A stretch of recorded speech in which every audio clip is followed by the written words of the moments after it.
Mas agora ela trabalha na prefeitura de João Pessoa, está como funcionária pública, mas foi um trabalho árduo até ela chegar nesse lugar, porque depois da separação a gente sofreu muito, né?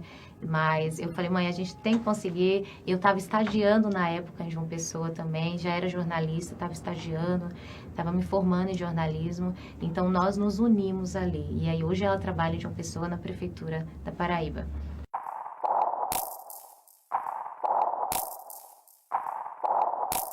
Eu estudei na Paraíba, no Colégio da Polícia Militar, que é o CPM, né? Então, eu morava num bairro em João Pessoa que se chama Mangabeira 7. Mangabeira tem um colégio militar lá da Paraíba e o centro de ensino da Polícia Militar. Então, eu estudei nesse colégio a minha infância inteira. Meus pais não são militares, mas a minha mãe, né, com muita força de vontade, foi para a filhinha, foi pegar a fichinha para me colocar no colégio militar, porque antigamente, né, você tinha um sorteio de pessoas que poderiam entrar no colégio. E aí a criança fazia uma provinha, né, e se ela tivesse apta, ela entrasse. Isso se ela não fosse filha de militar, né? Então, como eu não era, então eu passei por esse trajeto aí para estudar no colégio. Estudei no colégio militar, da qual eu sou muito grata à minha mãe. Colégio militar a gente não gosta muito quando tá lá, quando é criança, né? Porque é hierarquia, é prestar continência, é entrar em forma no sol quente da manhã. Então, assim, tudo isso eu fazia, mas me trouxe uma responsabilidade e uma disciplina.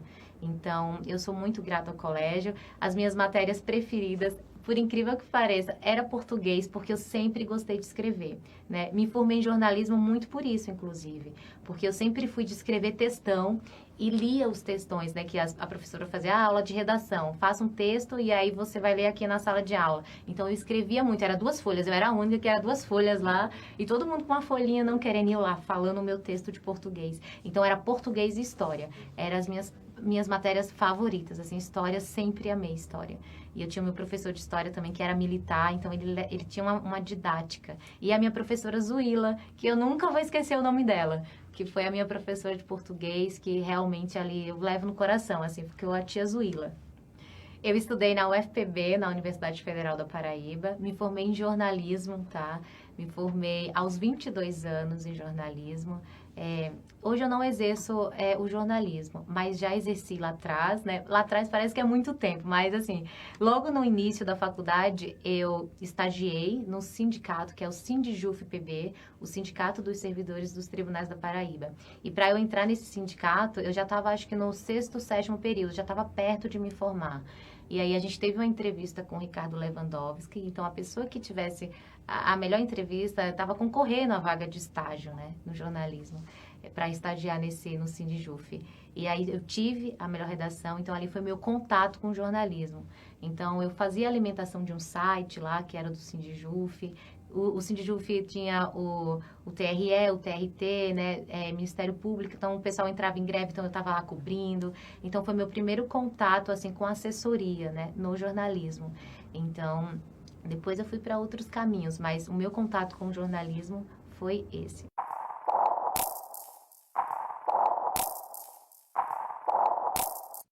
Esse é um ponto bem específico da minha vida atualmente, né?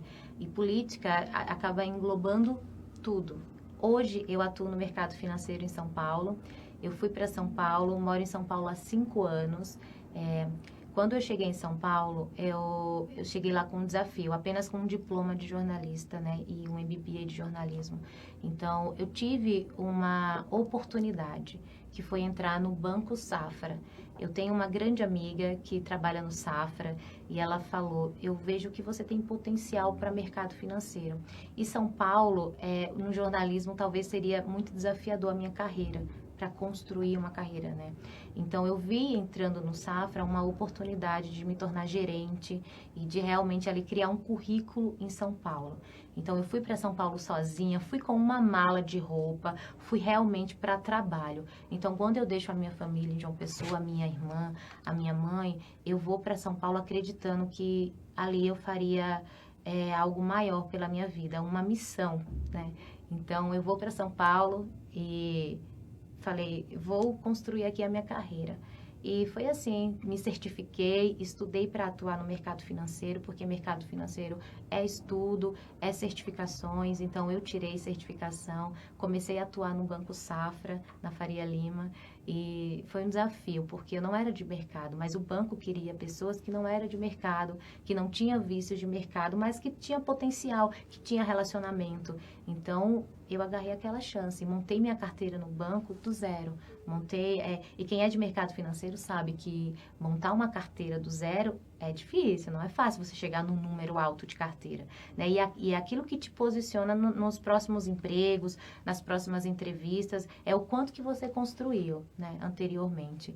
Então, eu agarrei a oportunidade, mas não me sentia bancária, me sentia realmente fazendo um trabalho ali para os meus clientes, que eram os meus amigos, que era a minha rede de relacionamento, as pessoas que viajavam comigo. Então, eu prestava um trabalho para eles, né? Eu sempre falo, São Paulo, você adquire o business, né, na veia, assim, você aprende a trabalhar.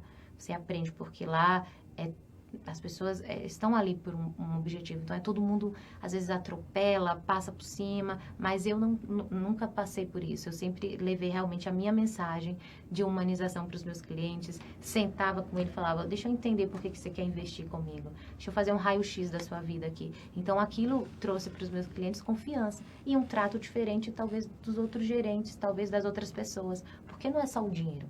É o que aquela pessoa vai utilizar naquele dinheiro, porque a gente está falando do patrimônio da vida daquela pessoa, né? Então, para muitos é só números, para mim não era. Então, eu fiz um trabalho bem feito ali, né? Hoje eu estou como sócia no escritório XP, um escritório que se chama Modern Private, né? Nós ficamos ali no Pátio Malzone, né? O prédio mais sofisticado da Faria Lima, onde está grandes empresas, inclusive o Google. Então, trabalho nesse escritório, né? O Nicolas Barbarese é o nosso CEO, então ele é o nosso empresário maior que está conosco. A gente está em Curitiba, também em São Paulo. E eu vejo a política nisso tudo porque eu faço parte hoje da Frente Parlamentar do Empreendedorismo, né? Que é um grupo de empresários, né? Que unem forças para que a gente consiga fazer o nosso Brasil avançar. Então, a gente está com o Paulo Guedes, que é o nosso padrinho, né? Estive aqui em Brasília algumas vezes.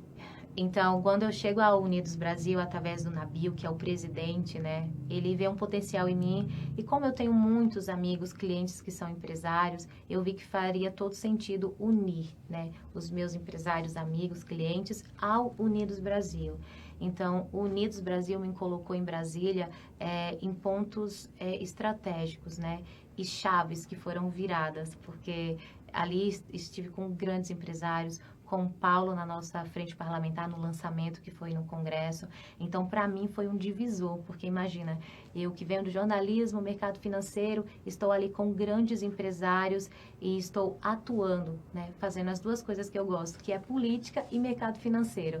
Então, realmente, o Unidos Brasil vem para isso, para fazer uma união de empresários, que é uma mensagem que eu sempre levei, né? Eu sempre me senti empreendedora. Empreender não é você ter uma empresa, opa, essa aqui é as paredes da minha empresa, eu sou empresário porque eu tenho uma loja. Não, empreender, você pode empreender fazendo ligações entre pessoas, você pode empreender levando uma mensagem de empoderamento, de empresariado. Então, empreender vai além de investir em algo, em uma loja, em algum comércio. Então, eu sempre tive o empreendedorismo dentro de mim e fui usando isso no meu trabalho, tanto no banco quanto hoje no meu escritório. Então, eu fui usando o empreendedorismo para isso, né? Levando essa mensagem. E sabemos que é mais desafiador ainda quando a gente trabalha em lugares que são dominados por homens, né? Mercado financeiro é dominado por homens. A gente tem 30% de atuação feminina no meu mercado. Então, a gente sabe que tem que mostrar que é competente todos os dias, 3 vezes mais. Então, para mim, chegar no mercado financeiro atuando e estar na frente parlamentar do empreendedorismo como uma empresária de sucesso, um caser de sucesso, muito me orgulha, né? Porque ainda sou muito jovem, de fato, mas eu acredito muito, muito, muito mesmo na nossa juventude. Acredito que se a gente quiser, a gente pode. Acredito na força da mulher como autora da sua história, né? E acredito na minha missão. A minha missão, de fato, é fazer com que as pessoas enxerguem que elas podem conseguir tudo o que elas querem. A mulherada pode conseguir tudo o que elas quiserem, basta elas quererem, porque eu nunca casei, nunca nem noivei, né? Então sempre fui eu metendo minha cara, fazendo, indo, todo mundo, mas como é que você consegue isso? Eu falei, gente, eu só vou lá e faço, eu não perco a oportunidade, a chance é dada para todos, para todos. Basta você estar pronto ali e ir. Eu falo, tá com preguiça? Essa roupa não é adequada. Vai! Não tem, tô com preguiça, tô cansada. Não vai! Você não tem nada a perder, você vai ganhar muito se você for. Então, eu sempre aproveitei as oportunidades que foram me dadas. Claro que nem todas as oportunidades são para mim, mas aí eu filtro, né, as que são. E todas as vezes que eu fui nas oportunidades que eu senti que era para mim, deu tudo sempre muito certo. A gente sofre, a gente se magoa, mas a gente vai e faz. Aí quando dá certo, a gente se sente tão orgulhosa, né? Então, a minha mensagem, como empresária, como uma jovem, é essa. É que realmente nós podemos tudo, né? De fato, a educação me ajudou muito, o jornalismo me ajudou muito, mas eu não fiquei presa numa caixinha, porque se eu tivesse, eu só sou jornalista, eu não teria ido para mercado financeiro. Eu só sou mercado financeiro. Eu não estaria em Brasília, numa frente parlamentar do empreendedorismo, com grandes nomes aí do nosso empresariado, do nosso Brasil, e com grandes parlamentares. Então, assim, a gente tem que sair da nossa caixinha ali, do que é conveniente para nós. Parece clichê, mas é muito real, porque todas as coisas que foram me dadas, que eu fui construindo, foi muito suado, foi muito árduo. Lógico que também teve muito joelho no chão, muita oração, porque eu não abro mão disso, da minha fé, da minha religião, né? Eu não abro mão disso e eu sempre vou falar isso. Eu sei que a gente vive num mundo muito capitalista. As pessoas não acreditam em fé, elas não têm fé, elas querem o imediato, agora, né? O palpável, o que eu posso ver. Mas eu acredito na fé e foi isso que me trouxe a esses lugares. E claro, se preparar, se capacitar, estar pronto ali e ser alguém que queira realmente fazer a diferença, né? Então, eu quero ser uma mulher, uma jovem que vai levar boas novas para a minha geração, né? Eu quero ser realmente uma construção aí de boas notícias, de esperança e dar dicas mesmo. Eu acho que eu posso acrescentar muito, muito na vida das pessoas, assim, no geral, principalmente das mulheres. Eu acho que eu posso ajudá-las muito e é essa a minha missão, que passa longe de questões financeiras. Porque eu tenho meu mercado, posso ficar lá atuando nele, né? Meus clientes vêm até a mim. Hoje eu tenho muita indicação. Eu não preciso ir atrás mais de cliente nenhum. Eles que vêm até a gente, somos fortes, né? Vivemos num mundo machista, dominado por homens, mas a gente, se uma fizer, as outras vão também. Então eu quero ser um encorajamento, que seja. Eu quero ser uma força, que seja.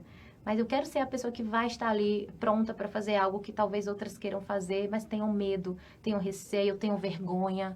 Então, eu não tenho. Então, se puderem contar comigo para que não tenha essa vergonha, me usem, porque eu farei isso.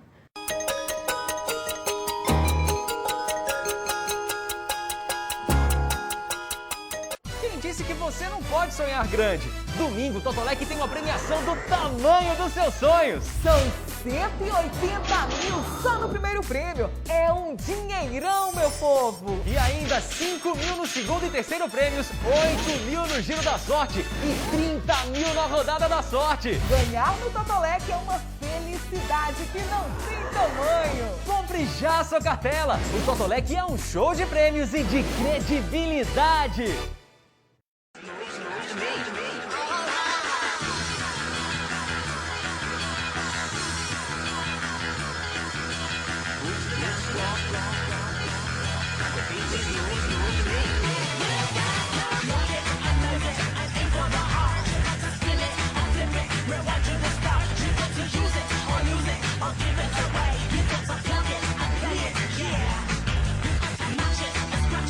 Spin it around, nigga, tonight.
Então, essa é a minha mensagem como empresária, empreendedora. Ainda tem muito, muito caminho, muito chão, mas eu tô firme e forte no propósito. Eu sou mente forte. Eu acho que mente forte e coração sábio. Eu tenho esses dois pontos fortes. Tenho vários defeitos, posso falar vários. Sou ansiosa, muito ansiosa. Sou ansiosa, perco meu sono porque quero fazer algo. Às vezes eu quero que a minha equipe ou as pessoas que estão ao meu lado consiga entender a minha forma de trabalhar. Mas eu sei que cada um tem seu momento, né? Mas os meus pontos fortes é mente forte e coração sábio, né? Mente forte porque quando muitas pessoas falam, não faz isso, não faz aquilo, isso aí não vai dar certo. Você tem que ter mente forte para não cair. Porque se você tiver uma mente fraca, você vai perder uma oportunidade da sua vida. Então, mente forte. Olha, eu vou fazer. Todo mundo vai ser contra, mas vai no seu, então mente forte. E coração sábio, porque eu falo para as meninas, para a Ana que está comigo, para as pessoas que estão ao meu lado, eu sou um coração ensinável. Então, quando você tem um coração ensinável, você agrega muito valor à sua vida, né? E o que é um coração ensinável? É um coração que está disposto a aprender, né? A gente vai ter pessoas que vão trabalhar com a gente que vai ser boas em coisas que a gente não é. Então, aquela pessoa é melhor do que eu naquilo. E eu saber reconhecer isso e falar, olha, me ensina, me explica como é que você faz isso, é um coração ensinável. E ouvir também, ouvir conselhos. Quando eu falo mente forte, não é que você vai bater a cara e falar, eu vou fazer isso e acabou.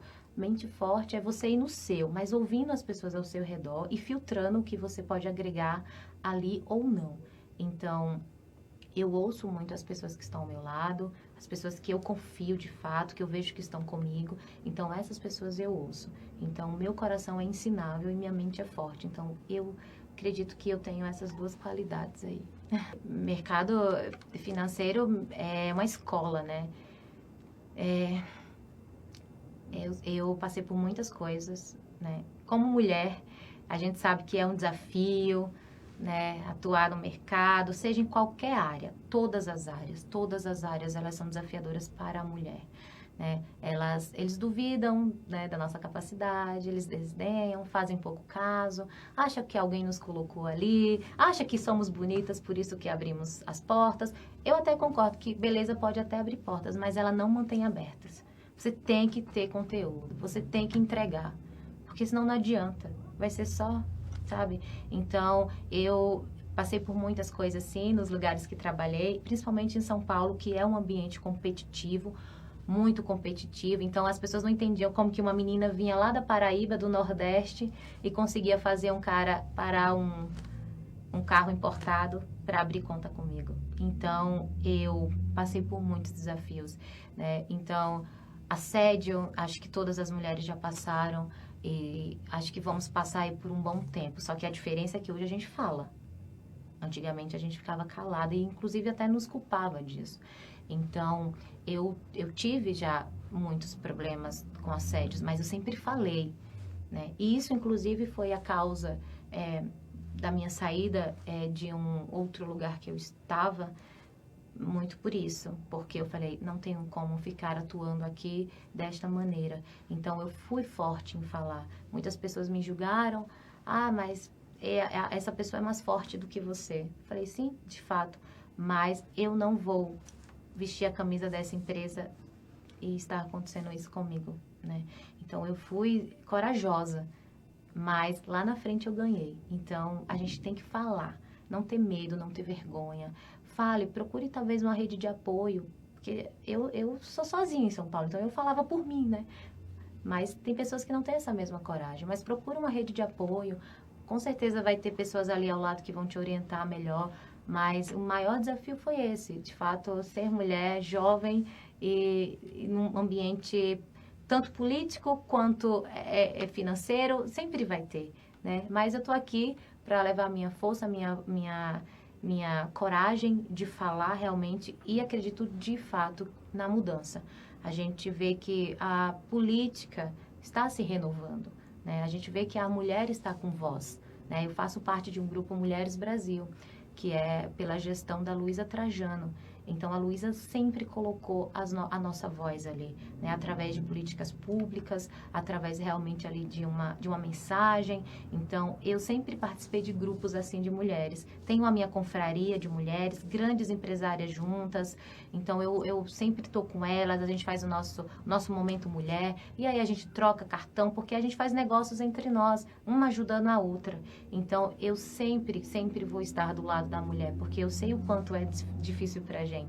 Né? Então, e ainda mais encontrar mulheres parceiras, né? Acho que hoje vem mudando muito isso, porque a gente sempre ouviu que o homem é fiel ao homem, né? E que a mulher não. Então, eu quero mudar isso. Eu quero que as mulheres entendam que a sua amiga do trabalho, ela não é uma competição, ela pode te ajudar a crescer.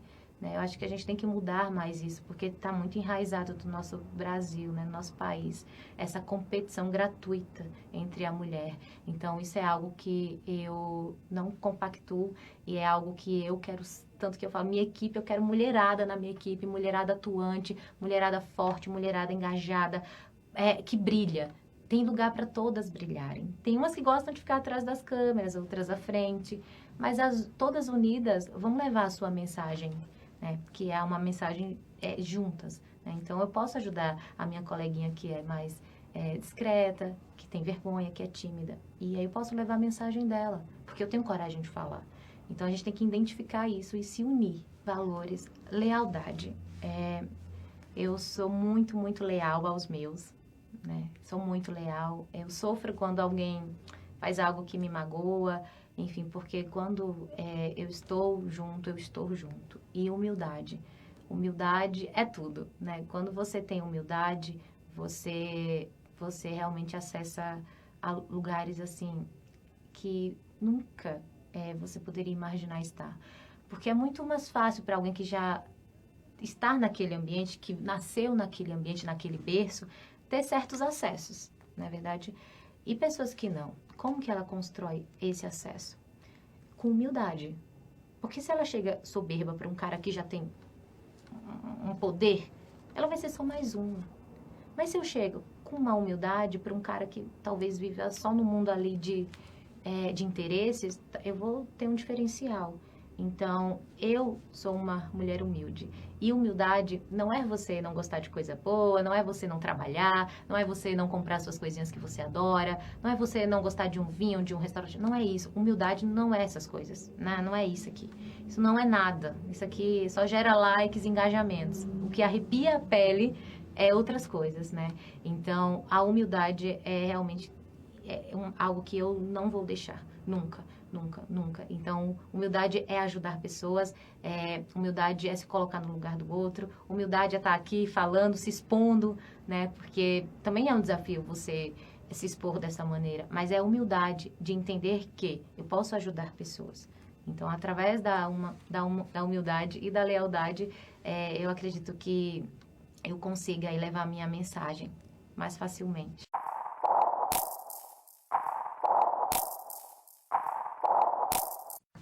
Seria o tema de mulheres empreendedoras, né? Mulheres atuantes, mulheres fortes, mulheres autoras e protagonistas da sua história. Gente, a gente pode, a gente é capaz. Eu sou a prova viva disso, porque eu não venho de família rica. Eu sempre foi tudo muito árduo, muito difícil. Como para todo mundo mas para você é difícil, você tem suas dores, eu tenho as minhas dores. E eu não vou ficar falando de dores aqui, eu vou falar de esperança, que é a minha mensagem, né? Tem dores, todos temos, mas eu quero levar esperança. E é capaz, é possível, porque eu venho de uma trajetória aí, sou nova de fato, mas ela é nova. Mas eu tenho tanta coisa ainda para fazer que eu sei que eu vou fazer. Eu tenho certeza, porque meu coração fala que eu vou fazer.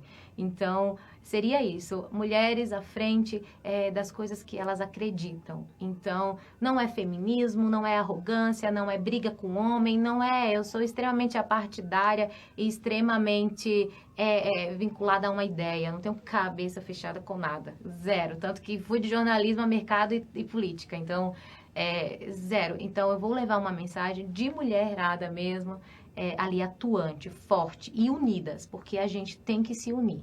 Não tem outra forma da gente vencer, a não ser se unindo, né? A gente está vendo aí o Congresso precisando de mulher, cadê a mulherada? Eu sei que é desafiador, nem todas querem, nem todas têm o dom, nem todas estão ali aptas a ter uma vida exposta, mas se a gente for, a gente vai ser uma que foi, aí as outras vão também. Então, a minha matéria seria essa: mulher empresária, empreendedora, forte, e mesmo que não seja empresária, não precisa ser empresária. Você pode ser você aí, você fazer uma mudança aí no bairro que você mora, no seu apartamento, na sua casa, falar para o seu esposo: olha, eu quero fazer isso. Isso já é um empoderamento, já é uma atitude de uma empresária. Falar: não, meu marido, eu quero fazer assim, dessa maneira, porque eu acredito que dessa maneira é melhor. Tem pessoas que falam assim pra mim, já tive uns relacionamentos que falam: mas você é muito opiniosa. Eu falei: sim, sou opiniosa. Depende do ponto de vista, porque se eu levasse essa opiniosa como algo ruim, eu ficaria mal. Eu sou opiniosa, talvez ele falou de uma forma pejorativa, ruim, mas eu entendi de outra forma. Eu falei: de fato, eu sou opiniosa. E é isso, seria essa a minha matéria.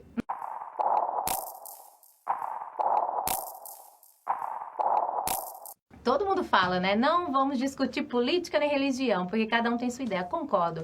Brigar com amigos por conta disso é uma bobagem. Mas quando a gente compartilha ideias diferentes com o outro, é legal, porque aí você vai ter uma troca. Então, religião para mim. Eu fui criada na igreja cristã, na igreja evangélica, minha mãe é evangélica. Hoje, lógico, a gente muda a denominação da igreja, mas eu sou cristã, eu me sinto cristã, né? Então, eu tenho essa fé, eu acredito muito em Deus, acredito demais. Lei quântica, mentoria, tudo é universo, sabe? Tudo é universo ao nosso favor ou contra, depende de como você vai usar. Então, eu já fiz mentoria, isso me ajudou muito, né? As pessoas falam: mas isso é frescura. Não é frescura, isso é real. E isso muda a nossa vida, né? Então, eu fiz vários processos ali para mudar ideias, crenças que nós temos, porque todo mundo nasce com algo ali enraizado. E aí você vai perdendo isso quando você procura entender melhor, estuda sobre aquilo. E fé é isso, é você ter fé nas coisas que não são vistas, né? São sentidas. Então, fé faz parte do meu caminho.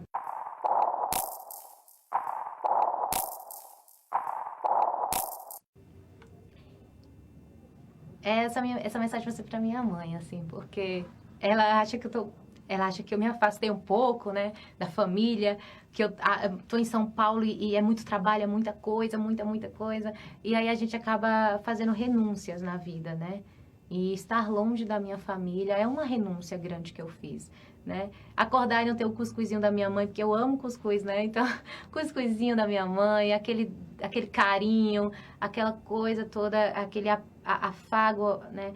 É difícil para mim. Então, eu tenho um medo, talvez, da minha mãe envelhecer, do meu pai envelhecer, do tempo passar, e eu não conseguir, talvez, ficar mais próxima deles, porque eu preciso atuar, trabalhar, eu preciso fazer as coisas acontecerem por mim, porque sou sozinha, então só tem a mim, né, para fazer por mim.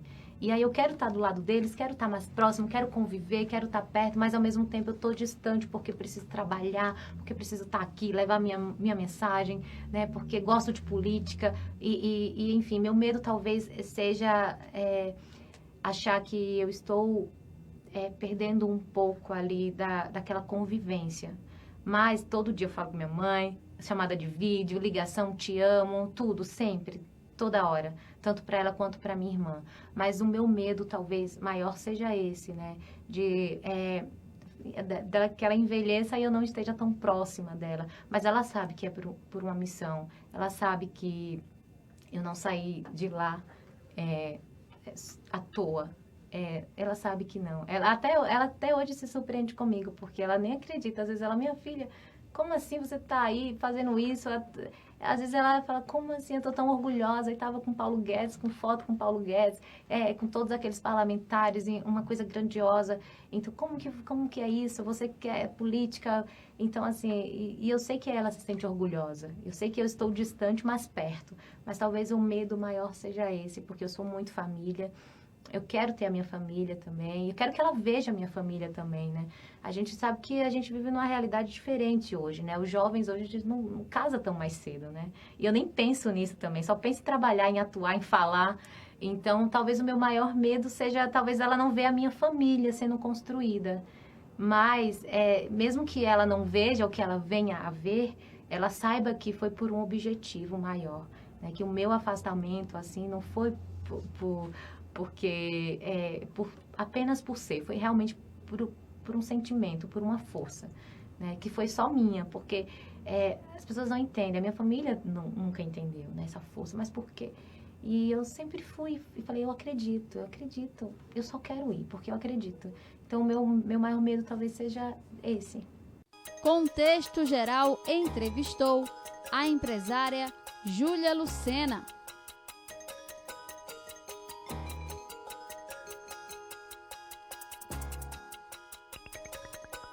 Quem disse que você não pode sonhar grande? Domingo, Totolec tem uma premiação do tamanho dos seus sonhos. São 180 mil só no primeiro prêmio. É um dinheirão, meu povo. E ainda 5 mil no segundo e terceiro prêmios, 8 mil no Giro da Sorte e 30 mil na Rodada da Sorte. Ganhar no Totolec é uma felicidade que não tem tamanho. Compre já a sua cartela. O Totolec é um show de prêmios e de credibilidade.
Olá, minha gente, tudo bem com vocês? Eu sou a Igor Holanda e peço licença para entrar na sua casa com o Expresso União, todos os dias, de segunda a sexta-feira, meio-dia em ponto e também com reprise às 23 horas aqui na sua TV União. Muita informação sobre política, economia, cidade, cotidiano, então eu faço questão da sua companhia.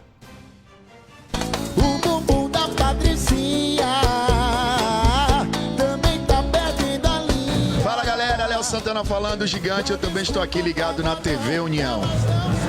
Bota o bumbum dela no paredão, bota o bumbum dela no paredão, bota o bumbum dela no paredão. Michel Kimel.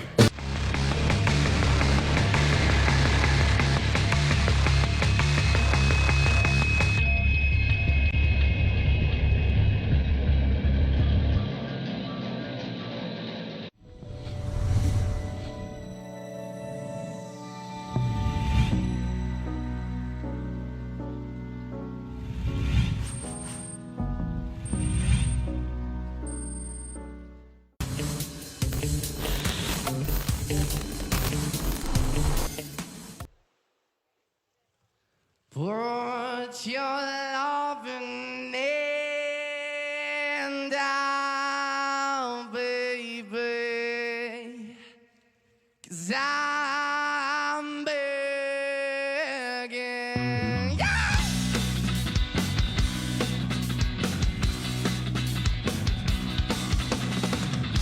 I'm begging, begging you to put your loving hand out, baby. 'Cause I'm begging, begging you to put your loving hand out, darling. Riding out when I was king, I played all them fast like I was there. I walked away, you want me there, but easy come and easy go without it. So ain't too much, you let me know. Y'all ain't too much, bleed, you let me go. Ain't too much, you let me know. But the plan I just see you, just let me go. Because I'm on my knees when I'm begging, 'cause I don't wanna lose you. Hey, yeah, ra-da-da-da. 'Cause I'm begging, begging you to put your loving hand out, baby. 'Cause I'm begging, begging you to put your loving hand out, darling. I'm trying not to hold my own, just can't make it all alone. I'm holding on, I can't fall back. Only then can I begin all over again. 'Cause I'm begging, begging you to put your loving hand out, baby. 'Cause I'm begging, begging you to put your loving hand out, baby. 'Cause I'm begging, begging you to put your loving hand out, darling. 'Cause I'm begging.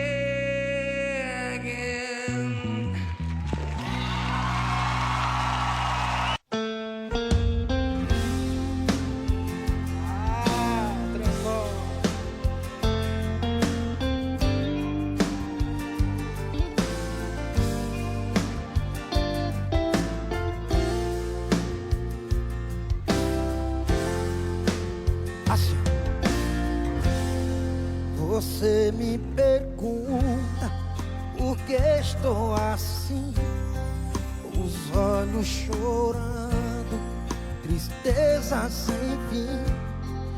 Você sempre alegre e eu sem razão. Estou dividido entre amor e a paixão. Coração bandido esse meu, vive traindo você.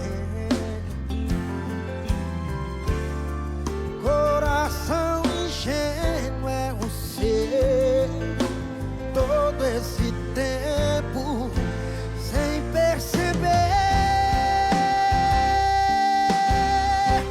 Eu não vou mais te esconder, vou contar tudo pra você. Dizer que beijo em outra boca, dizer que já faz mais de um ano, dizer também que eu te amo, mas gosto de outra.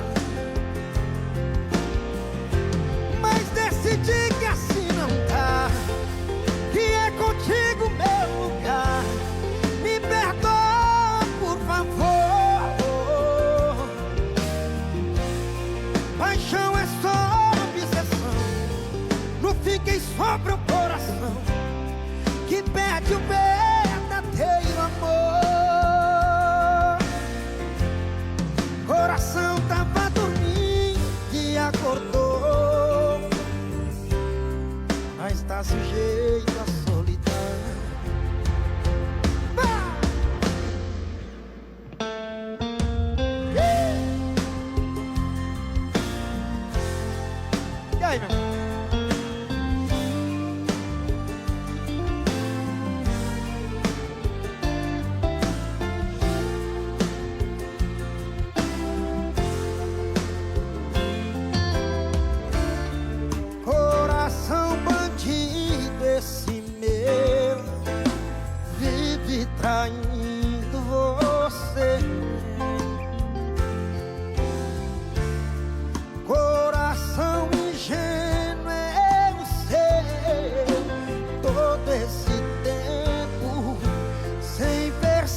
que eu te amo, mas gosto de outra.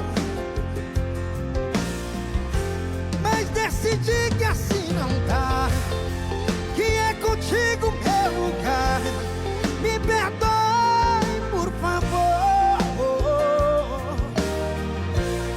Paixão é só obsessão, não fiquem só meu coração, que perde o verdadeiro amor.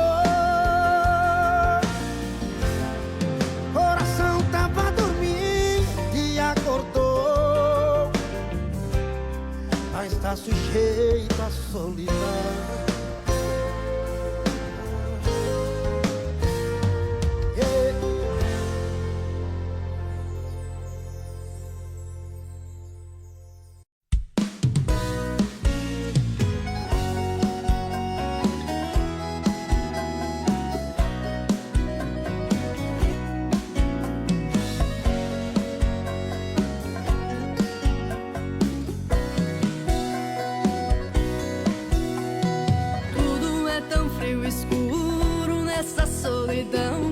Já fiz 1000 promessas pro meu coração, te esquecer, mas ele insiste, quer de novo esse amor, mesmo você dizendo que tudo acabou. Quer te ver, eu fico vagando nas ruas tentando encontrar uma outra paixão que saiba me amar. Não encontrei, sou eu que fico procurando, tentando te ver, e este coração que só quer te querer.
Procurando, tentando te ver, e este coração que só quer te querer.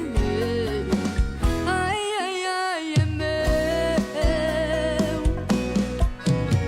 Sou eu que me escondo nas noites, choro com a lua. Sou eu que fico vagando à sua procura.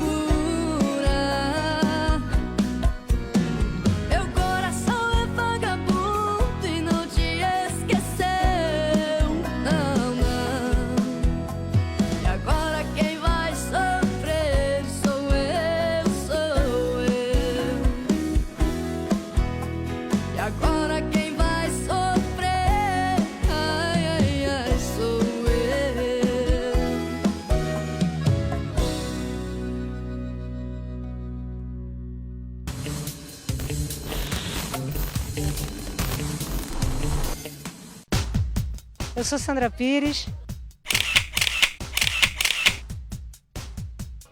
Também estou aqui na TV União, jovem de cara e de coração.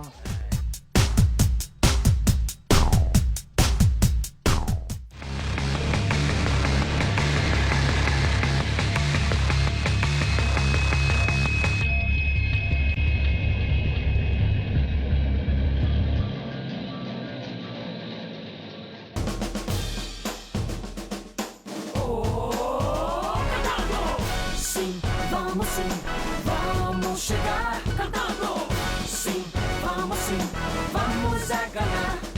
Às vezes é difícil conseguir o que a gente sonha em alcançar. E todo mundo tem que ter aquela mão pra ajudar a chegar lá e nas estrelas tocar. Tudo é possível e juntos podemos chegar. Tudo é possível e juntos podemos ganhar. Tudo é possível e juntos podemos chegar. Apoio TV União.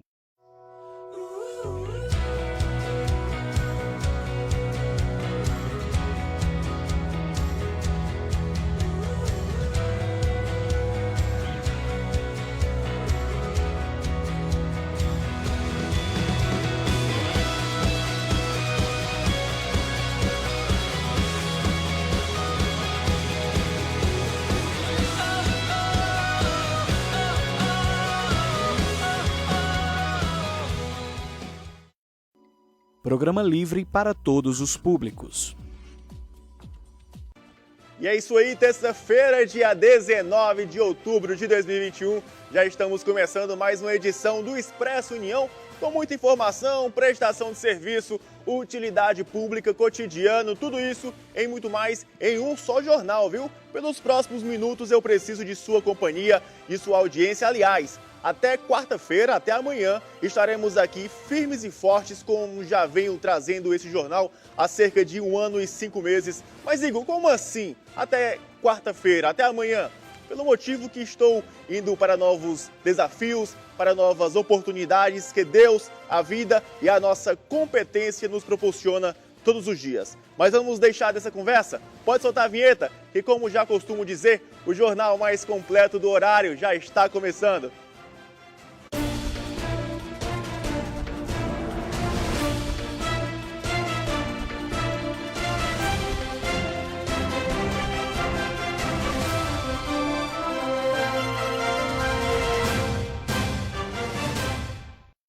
E é isso aí, 11 horas mais 52 minutos. Muito obrigado pela sua companhia, muito obrigado pela sua audiência. É sempre muito bom. Eu já costumo dizer aqui há esses últimos anos, muito bom estar aqui a esse horário com você, levando informação para você de casa, dando voz, dando vez à sociedade. Muitas pessoas nos procuram em busca de alguma resposta, solucionar problemas do seu bairro, da sua rua, e é sempre muito bom demais fazer parte desse time de jornalismo cearense que leva essa informação para você de casa. Muito bom mesmo, muito bom de verdade. Meus amigos, mas vamos começar com informação, porque eu chamo a atenção para você de casa agora para um assunto que eu sei que acontece desde os primórdios. Desde que na época que eu estudava história eu sabia que já acontecia isso. Porém, desses últimos anos para cá, está se intensificando mais ainda, se é possível, claro, né? Porque do jeito que está, se ficar mais ainda, o negócio fica muito mais grave mesmo. Olha só essa situação. Você já imaginou catando sobras de lixo no meio da rua, em supermercados? Em lixão? Deve ser uma prática muito difícil de se fazer quando se tem só aquela única chance de viver, não é? Chegar a hora do almoço e não ter muito o que ter para dar para o seu filho, para a sua filha, para a sua mãe, para o seu pai. Eu sei que existe muita gente assim. Eu tenho certeza disso, eu vim do interior e eu sei que por lá também a situação é muito crítica. Muitas famílias humildes. Tanta gente com muito, mas mais ainda com tão pouco. Eu resolvi abrir o jornal de hoje com esse pensamento, na verdade, essa ideologia. Eu sei que todo mundo tem seus problemas, tem suas contas a pagar, tem suas obrigações diárias no final do mês também. Porém, se você pode, se você tem a capacidade e o poder de ajudar alguém, ajude. Não precisa ser com muito. Não estou aqui falando que é para você sair por aí, distribuindo dinheiro, distribuindo seu salário para todo mundo, não. Até porque sabemos que tem pedintes que só quer o dinheiro para comprar drogas. Eu sei que é uma minoria, mas existe isso. Sim, eu sei. Não são todos. Aí vai do seu ponto de vista, vai do seu pensamento, vai da hora lá que você for ajudar. Por favor, Pode voltar essas imagens que circularam nas redes sociais ontem aqui em Fortaleza, no bairro Cocó, bairro nobre aqui da capital cearense.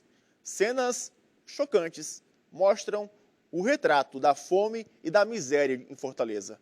Pessoas em situação de vulnerabilidade esperam um caminhão de lixo recolher os resíduos de um supermercado da capital para revirar o veículo em busca de embalagens com restos de comidas, frutas, entre outros itens alimentícios.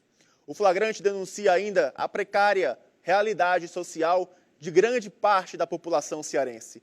No estado, até junho deste ano, conforme os dados mais atualizados disponíveis pelo Ministério da Cidadania, mais de 5 milhões de residentes do Ceará estavam em situação de pobreza e extrema pobreza. Vou repetir, mais de 5 milhões e 100 mil cearenses, minha gente, pessoas que moram em nosso estado, vivem em extrema ou até mesmo pobreza. É isso aí, que trabalham ou até mesmo que não trabalham, mas que vivem com um salário mínimo por pessoa. Uma situação complicada. Essa imagem aí, que pode continuar na tela para que você possa aí analisar um pouco, são pessoas desesperadas em busca de comidas. Mas, Igor, todos os dias eu vejo isso no meu bairro, eu vejo isso no Mucuripe, no Ancuri, no Parque Manibura, eu vejo isso no Eusébio, eu vejo isso na Caucaia, eu vejo isso em Rio Branco, no Acre. E por que você está falando só agora? Essas imagens aí é preocupantes. Eu sei que não é só essas pessoas, não. O problema não se é concentrado só no bairro nobre aqui de Fortaleza, não. Eu sei que no seu bairro, eu sei que na sua rua tem essa pessoa. Com certeza tem pessoas assim. É uma situação muito preocupante. Os governantes, os prefeitos, o governo estadual, o governo federal precisa, o quanto antes, em busca de solucionar problemas como esse aí. Eu sei que tem um auxílio emergencial, mas, minha gente, vem cá. R$150, dá para viver uma pessoa com R$150? Por incrível que pareça, com R$150 talvez seja muito dinheiro para essas pessoas assim, que tem que sair aí na busca de buscar um alimento para poder tentar se alimentar e tentar pelo menos viver o próximo dia. Pessoas assim vivem literalmente um dia de cada vez, porque não sabem o dia da manhã. E essa não é a realidade de um país na África, não. Foi aqui, foi em Fortaleza, bem aqui perto da TV, no bairro nobre chamado Cocó. E eu tenho certeza que na sua região também tem isso. Então, assim, se você pode ajudar um pouco, repito, você não vai sair dando o seu salário suado, mas se você conhece um vizinho que está passando por dificuldade, por precisão, ajuda, é interessante. Com R$20, com um saco de arroz ou um quilo de feijão, você vai com certeza fazer uma família feliz. Talvez o pouco para você seja muito para essa pessoa. Muito mesmo. Porque essas imagens aí é de chocar realmente. E eu sei que não são só essas imagens, não. Eu estou mostrando para você porque foi que chegou ontem para toda a produção do jornalismo cearense. Mas eu sei que tem muitas pessoas aí em situação dessa, ou até mesmo pior, que nem moradia tem. Tá bom? Recado dado? Vamos olhar os outros com mais empatia? Se nós olharmos o outro com mais empatia, com certeza a vida seria bem mais fácil para mim, para você e para todo um bem coletivo. E, gente, eu começo ainda falando nesse assunto de desigualdade social que foi intensificada pela pandemia do coronavírus, porque muitas pessoas perderam o emprego, perderam seus postos de trabalho, pessoas que vivem em situação de vulnerabilidade social e até mesmo com muitas pessoas em uma mesma casa, se viram impossibilitadas de seguir as medidas de proteção contra a Covid-19, contra a doença. Muitas pessoas, infelizmente, morreram por conta que estavam aglomerados, doentes dentro de casa. Com o distanciamento social, não tem como fazer um negócio desse. Vocês puderam ver nas imagens aí, ó, várias pessoas juntas em um único só ambiente, tentando sobreviver, tentando pegar o básico da alimentação. Vamos entender mais um pouco da história na reportagem. A desigualdade social no Brasil é algo estrutural e a pandemia de Covid-19 veio para agravar mais ainda essa situação no país. E esse agravamento não foi só no Brasil, foi no mundo todo. Mas nós já temos os nossos problemas históricos, são próprios nossos do Brasil. E esses problemas, na medida em que foi muito impactante a Covid, a pandemia, aí aguçou, ou seja, piorou a situação de forma vexatória. Basta você olhar os semáforos da cidade. Aumentou o número de pessoas nas ruas, principalmente pedindo comida. Segundo as projeções do Fundo Monetário Internacional, o desemprego no país deve atingir em 2021 a 14ª maior taxa do mundo. O recorde de quase 14,5 milhões de desempregados no Brasil teve como uma das suas causas o fechamento de estabelecimentos comerciais. Para o professor, políticas públicas são essenciais no combate à desigualdade no Brasil. Políticas públicas precisam ser feitas para, e aí eu digo, nós como sociedade, eu digo sociedade, não é só os governos, estadual, federal, municipal, nós precisamos repensar a sociedade brasileira. É uma sociedade extremamente iníqua, ou seja, imoral, desigual, profundamente desigual. De acordo com a Confederação Nacional do Comércio de Bens, Serviços e Turismo, em 2020, 75 mil estabelecimentos comerciais foram fechados no Brasil, contribuindo com o desemprego. O marido da professora acabou perdendo seu emprego e, para ela, a pandemia veio só mostrar a real situação do país. Ficou muito claro, né, por conta das altas dos preços, por conta de toda a inflação, por conta de tudo que envolve o financeiro, que aqui, né, no Brasil, a gente pensando que existia uma classe A, B e C, a gente vê que hoje tem a classe A, né, que pode se alimentar direito, que pode vestir coisas caras, que está aí tirando férias, enquanto nós temos uma classe C que não tem o que comer. É algo que deve ser preocupado e deve ser repensado, na verdade. E a Anvisa autorizou o Instituto Butantan a iniciar testes em humanos do soro anti-Covid. Os testes clínicos serão realizados nos hospitais do Rim e das clínicas da Universidade de São Paulo.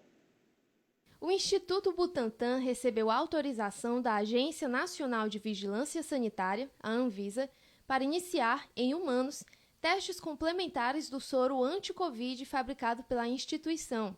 Ao contrário da vacina, que é uma forma de prevenção, o soro auxilia no tratamento de pessoas já infectadas pela doença.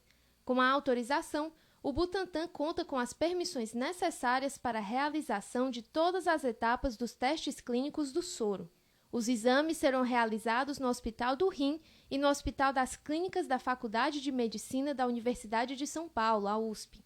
Os voluntários participantes são adultos com mais de 30 anos e com diagnóstico de infecção por Covid-19 confirmado por PCR, no máximo, nos 5 dias anteriores. O soro é inserido na veia em uma única aplicação. O paciente fica no hospital por um dia e recebe o medicamento. Os ensaios serão feitos em 2 fases. Na primeira, receberão soro pacientes transplantados e oncológicos e, na fase 2, pessoas com as mesmas condições que estejam fazendo terapia imunossupressora. E o Instituto Brasileiro de Geografia e Estatísticas, o IBGE, divulgou uma nota nesta segunda-feira informando sobre o cancelamento do processo seletivo para o censo demográfico do ano que vem. A seleção tinha como finalidade contratar recenseadores e agentes censitários municipais e supervisores. De acordo com o IBGE, o processo seletivo foi cancelado por conta do fim do contrato com a Sebrasp, que é a empresa que organizava esta seleção. Segundo o Instituto, a parceria não será prorrogada. O material fala ainda sobre a devolução da taxa de inscrição dos interessados em realizar o concurso. O IBGE publicará nos seus canais oficiais os procedimentos para a devolução das taxas de inscrição já efetuadas. O IBGE afirma ainda que está realizando uma nova seleção de uma empresa para organizar o processo seletivo de profissionais para o censo do ano que vem.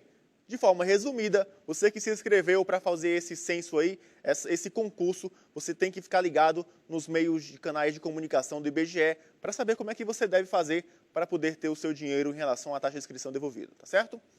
E neste mês de outubro se reforça ainda mais a prevenção do câncer de mama. É um assunto muito importante também, assim como a gente falou no começo em relação à desigualdade social. Várias ações e campanhas marcam o movimento, mas você sabia que a doença pode afetar a visão também? Confira. O 10º mês do ano é conhecido pela campanha Outubro Rosa, que amplamente é divulgada no Brasil. Mas poucas pessoas sabem que o câncer de mama pode afetar a visão. O câncer de mama pode lançar uma metástase, ou seja, espalhar para outras partes do corpo. E o olho poderia ser um dos órgãos acometidos por essa metástase. Se o câncer de mama se espalhou e afetou o olho, a visão pode ser acometida através da baixa visão. O paciente vai perceber uma diminuição da acuidade visual, notando manchas na visão, manchas flutuantes ou fixas. E aí seria importante a avaliação oftalmológica. Todos os cuidados são necessários no combate ao câncer de mama, inclusive na prevenção de doenças relacionadas a ela. O paciente que foi diagnosticado com qualquer tipo de câncer, inclusive o câncer de mama, ele deve fazer o rastreio para a procura de locais onde essa doença possa ter se espalhado.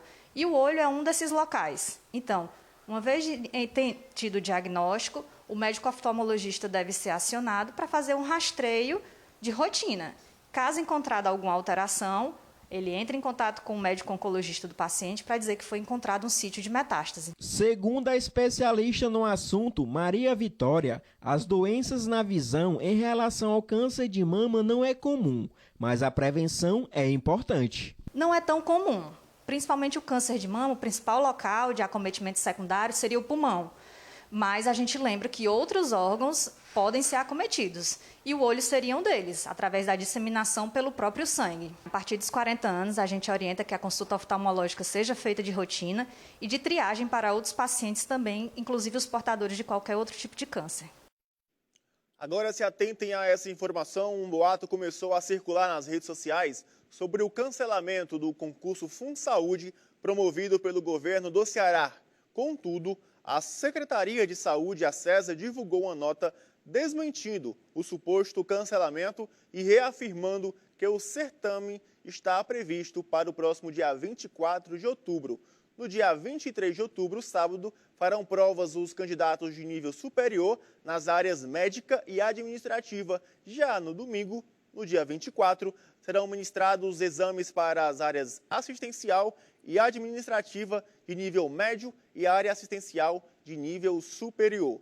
Então, reafirmando, o concurso da semana que vem da FunSaúde, aliás, deste fim de semana, continua assim confirmado. Boa sorte aí também aos candidatos. E foi criada a Câmara de Regras Excepcionais para a Gestão Hidroenergética. Esse colegiado se reuniu para avaliar que as medidas excepcionais que vêm sendo adotadas para evitar o racionamento de energia no país. A Câmara de Regras Excepcionais para a Gestão Hidroenergética, instituída em junho deste ano por medida provisória, é composta pelos Ministérios de Minas e Energia, da Economia, da Infraestrutura, da Agricultura, Pecuária e Abastecimento, do Meio Ambiente e do Desenvolvimento Regional. A principal atribuição do colegiado é adotar medidas emergenciais para garantir a continuidade e a segurança do suprimento de energia elétrica no país. Esse colegiado se reuniu na última sexta-feira e avaliou que as medidas excepcionais que vêm sendo adotadas para evitar racionamento seguem sendo necessárias para os próximos meses. Durante a reunião, foi apontado o aumento das chuvas no país, especialmente na região sul, característica que aponta, de acordo com a pasta, para a transição ao período tipicamente úmido. Além disso, a expectativa de ocorrência de chuvas em maiores volumes nas regiões Sudeste e Centro-Oeste no curto prazo. Segundo o governo, apesar do aumento das chuvas, a situação ainda requer atenção. E mais de 2 trilhões de reais foram arrecadados neste ano. Em 2020, os municípios, estados e a União só atingiu esta marca já no finalzinho, no mês de dezembro. Os brasileiros já pagaram mais de 2 trilhões em impostos desde o dia 1º de janeiro de 2021, contabilizando as contribuições federais, estaduais e municipais. O registro da marca foi feito pelo impostômetro painel da Associação Comercial de São Paulo. Em 2020, a marca foi atingida somente no mês de dezembro. Especialistas acreditam que o aumento da arrecadação se dá ao retorno das atividades econômicas e à alta da inflação. O Índice Nacional de Preços ao Consumidor Amplo, IPCA, que mede a inflação oficial, acumula alta de 10,25% em 12 meses encerrados em setembro. Nesse mês, o índice chegou a 1,16%, o maior para o mês desde 1994. E aí, tá com o telefone na mão já? Tem alguma demanda, alguma sugestão de pauta, alguma informação que queira nos repassar? Pois bem, eu vou lhe dizer como é que você pode fazer isso e você deve fazer isso também. Nós temos o WhatsApp, que é o 859-8101-0984. Vou repetir, é esse aqui ó, que aparece no canto inferior da sua tela. 859-8101-0984. A sua mensagem nos alegra muito. E se for uma demanda, vamos na busca da resposta. Só saímos de lá quando a gente consegue uma resposta de alguma autoridade. Mas quem prefere o e-mail também temos, é o jornalismo@redeunião.com.br, tá certo? Este também que aparece no canto inferior da sua tela para que você não possa anotar errado. E dessa vez, a denúncia veio novamente do bairro Damas, ali entre a Avenida José Bastos e a Avenida João Pessoa. Não sei se lembram, mas eu já trouxe aqui no Expresso essa informação e essa denúncia também, há mais ou menos uns 6 meses atrás. Moradores da região reclamam da escuridão da praça e das ruas ao redor da estação Parangabuçu do metrô. Vamos ouvir o relato dos moradores. Esse é o estado que se encontra a nossa pracinha aqui do bairro Damas, a pracinha do metrô do Parangabuçu, que se encontra totalmente na escuridão, né? Dando oportunidade aos vândalos e a vários assaltantes cometerem seus delitos aqui, assim como os moradores aqui do bairro impossibilitados de fazerem seus exercícios, suas caminhadas, e também as pessoas que saem do metrô, né, correndo risco de serem assaltados nessa escuridão aqui total. Aí o nosso apelo à prefeitura que olha aqui pelos moradores do bairro Damas. Vocês puderam ver nas imagens, né? Contra relatos não há argumentos. E aí vocês puderam ver que realmente está às escuras. Tem um poste aqui, outro acolá, mas quem conhece essa praça iluminada, parece o dia, literalmente. É muito iluminada. Só que está com duas vezes já, essa é a segunda vez, ao longo desses últimos 6 meses, que eu trago essa mesma denúncia, esse mesmo relato de moradores da região da João Pessoa, ali próximo à estação Parangabuçu do metrô de Fortaleza. Também é outro caso, porque muitas pessoas descem naquela estação, vão em busca de casa, trabalham no centro ou até mesmo na região da Parangaba, região do Maracanaú, precisam descer naquela estação e tem aí a questão da falta de segurança também. Segundo moradores, na semana passada, um veículo foi roubado naquela região. Para quem não conhece, fica ali próximo a José Bastos. Então, assim, é uma região bastante arborizada e aí, com certeza, é mais propícia ainda para o crime, caso continue assim, às escuras. Eu entrei em contato com a Secretaria de Conservação e Serviços Públicos. Até agora, estamos na busca da resposta. Assim que obtivemos, vamos trazer aqui para vocês de casa e principalmente para os moradores da região. Eu até consegui um contato com o assessor de comunicação, ele me solicitou todos os protocolos que foram ligados em relação aos moradores, que possa adiantar mais ainda esse processo. Assim que tiver ok, a gente vai trazer essa informação aqui para você no Expresso União, tá certo? Vamos ao nosso intervalo. Continue comigo que eu volto já. Não me deixem só jamais, minha gente. Daqui a pouco eu tô de volta.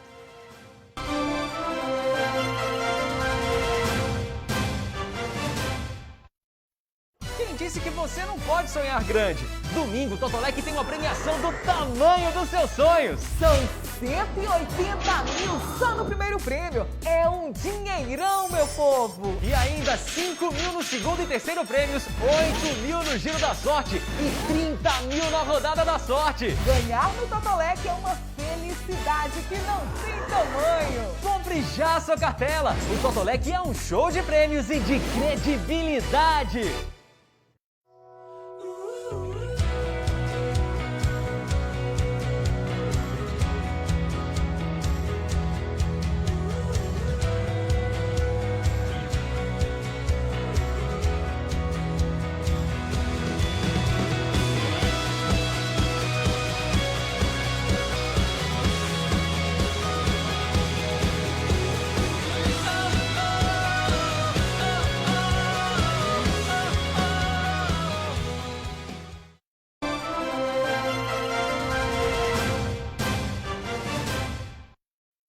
não disse que era rápido? Sejam todos bem-vindos de volta ao seu Expresso União desta terça-feira. Comecinho de semana ainda, viu? Então, coragem, já entramos nesse segundo bloco para levar até você informações do nosso tempo e de nosso trânsito também aqui na capital cearense. Imagens da região da Bezerra de Menezes, no bairro São Gerardo. Hoje, o sol amanheceu, foi daquele jeito, bem cedinho, viu? Só ao longo de todo o dia, a FUNSEMI não divulgou prognósticos de chuva para os próximos dias aqui na capital cearense. Vocês podem ver aí, ó, pode deixar a sequência de imagens que o trânsito está fluindo para essa hora do dia aqui na capital cearense, mas se atentem também em relação ao sol, minha gente. O sol de Fortaleza é algo brabo, viu? Então, se for sair de casa, bota aquele protetor solar. Eu não faço isso, mas faça isso aí para o seu bem, para o bem da sua pele, para poder não adquirir doença como, por exemplo, o câncer de pele.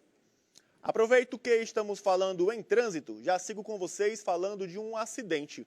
Um carro foi arrastado por alguns metros por um veículo leve sobre trilho, os conhecidos VLT, na noite desta segunda-feira, na rua Padre Perdigão Sampaio, no bairro Quintino Cunha, em Fortaleza.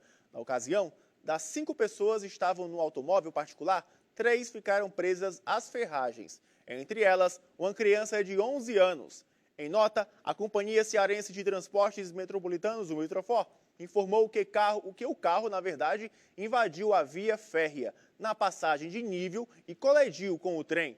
A instituição acrescentou que o local é devidamente sinalizado. Isso, segundo o Metrofor. Houve apenas danos à estrutura externa e o veículo passou por avaliação e manutenções necessárias. Um boletim de ocorrência, o BO, será aberto pelo Metrofor. Os integrantes do carro negam que a sinalização havia funcionado no exato momento aí dessa batida. É constante, né, minha gente? Não sei quem está errado, se é o Metrofor, se é os condutores, mas é constante nós noticiarmos, não só nessa linha em relação à Caucaia, que vem da Caucaia para Fortaleza, para a região central, como também na linha Parangaba-Mucuripe, que passa ali no Montese, ali na região da Borges de Melo. É muito constante essas batidas de acidentes, e também em Sobral, que lá no Sobral também tem um VLT. Então é bom aí tentar ver como é que pode se fazer em relação a isso. Eu sei que é difícil porque o metrô ele cruza alguns cruzamentos. Tem que se atentar aí em relação a essa sinalização. Fazer a manutenção ou então, se for culpa dos condutores, eles prestarem mais atenção para poder não ter um prejuízo como esse, que no caso foi do carro, ficou totalmente deteriorado.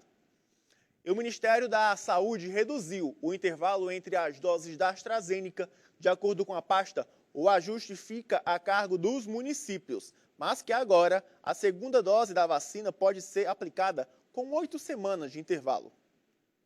O Ministério da Saúde anunciou na última sexta-feira a redução do intervalo da segunda dose da vacina Oxford AstraZeneca de 12 para 8 semanas. Com isso, fica a cargo dos municípios o ajuste dos calendários de segunda dose a partir da disponibilidade do imunizante. Segundo a pasta, foram enviadas doses para concluir o ciclo vacinal de todas as vacinas ofertadas em todo o país. No total, foram disponibilizadas a estados e municípios 310 milhões de doses. Até a sexta-feira, 103,7 milhões de pessoas tiveram o ciclo vacinal concluído. A população vacinável com 12 anos ou mais no país soma 180 milhões de pessoas. Segundo o Ministério da Saúde, a nova etapa da campanha de vacinação contra a Covid-19 envolve a conclusão do ciclo vacinal de quem recebeu a primeira dose do imunizante da Pfizer e as doses de reforço para idosos, imunossuprimidos e profissionais de saúde.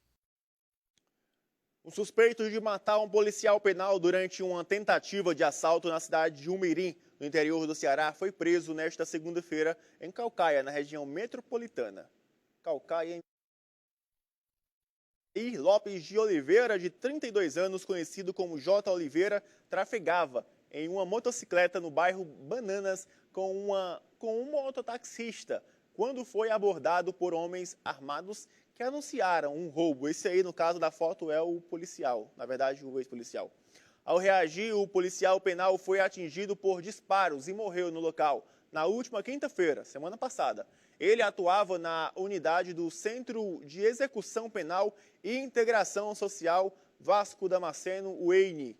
Então, aí, esse suspeito de matar o policial foi pego ontem pela polícia em Caucaia, na região metropolitana. E em semana decisiva para a entrega do relatório final, a CPI da pandemia modifica o cronograma de depoimentos e leitura. A leitura, na verdade, fica para amanhã, ao invés de hoje, como estaria combinado em todo o roteiro.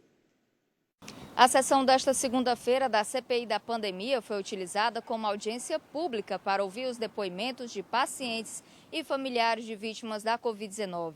Houve mudanças no cronograma de depoimentos desta semana. Hoje estava prevista a oitiva de Nelson Mussolini, do Conselho Nacional de Saúde. Ele seria cobrado a dar explicações sobre a última reunião da Conitec, que retirou de pauta um documento que pretendia vetar o uso de kit Covid no tratamento contra a Covid-19 no Sistema Único de Saúde. Mas no fim de semana, os senadores decidiram cancelar. Outro depoimento que estava marcado para hoje era de Elton da Silva Chaves, representante do Conselho Nacional de Secretários Municipais de Saúde, que também integra a Conitec. O depoimento de Elton Silva foi reagendado para amanhã, dia 19. Por essas mudanças, o presidente Omar Aziz decidiu adiar a leitura do relatório final. A nova data será na quarta-feira, dia 20. Já a votação do relatório está prevista para a próxima semana, dia 26 de outubro. De acordo com o texto, 63 pessoas podem ser responsabilizadas por crimes na pandemia. Obrigado, Cibele, por suas informações. E olha só, o gerente da loja Zara, em Fortaleza, foi indiciado por racismo em razão da abordagem a uma delegada de polícia negra barrada ao tentar entrar no estabelecimento da loja. O caso aconteceu no dia 14 de setembro. A delegada Ana Paula Barroso, diretora adjunta do Departamento de Proteção aos Grupos Vulneráveis, foi barrada quando entrava no local tomando um sorvete. A Zara disse que a abordagem não foi motivada por questão racial, mas por causa de protocolos de saúde. Informou ainda que não aceita nem tolera discriminação, mas não é o que foi visto nas imagens que foram disponibilizadas pela polícia, que amanhã eu vou trazer aqui para que vocês pudessem ver como foi que tudo aconteceu.